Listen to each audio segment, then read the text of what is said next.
Happy birthday, Abosede Timileyin Arinola, Arẹwà obìnrin, Adomo-adon, Abasose Diara.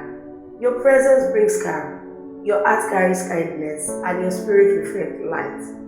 Àṣeyí ṣàmọ́dún, ọdún ayọ̀ ló mọ̀ ṣe.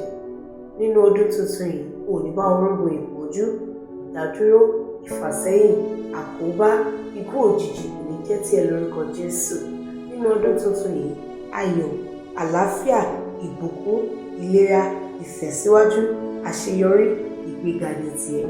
Abosede, this new year of your life shall be full of grace, peace of mind, and uncommon favour. Inú ọ̀rẹ́ ò ní kú, ìràwọ̀ rẹ̀ ò ní wọ́ ọ̀kùn. Your joy will not dry up. Aláàánú ò ní wọ́n ẹ. Gbogbo aláàánú àti ìrànlọ́wọ́ tó nílò láti débi gíga, Elédùmarè á fi fún ẹ ní orúkọ Jésù. Arinola, I speak the word of God over your life. According to John 1 verse 16, out of God's fullness, Abosede, you will receive grace upon grace. Ease replace pressure. God's hands will lift you up into places effort alone could not take you. In Jesus' name. Abosede, Olúwa yóò ṣí ọ ní orí, kì yóò ṣí ọ ní ìrù. Ìwọ ó sì máa wà lókè ṣáá gbogbo ọjọ́ ayé ẹ. Nítòótọ́, ire àti àánú ni yóò máa tọ̀ ọ́ lẹ́yìn ní ọjọ́ ayé rẹ gbogbo. Àánú, ìrànlọ́wọ́, ìbùkún, ìfẹ́ Olúwa yóò tì ọ́ lẹ́yìn gẹ́gẹ́ bí orúkọ rẹ̀.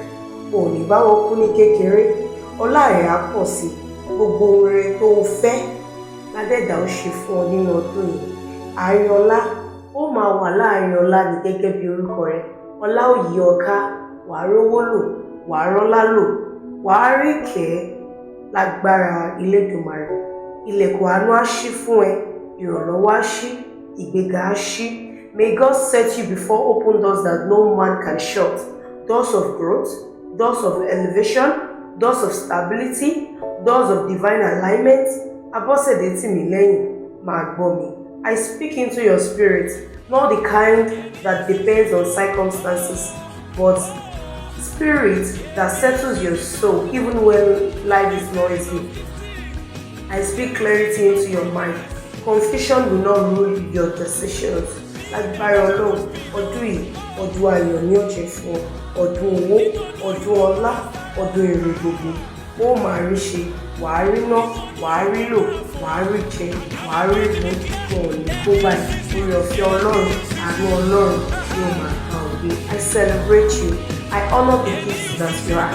I bless the future you are stepping into, and I declare it full of grace, favour, peace, and divine alignment. Happy birthday once again.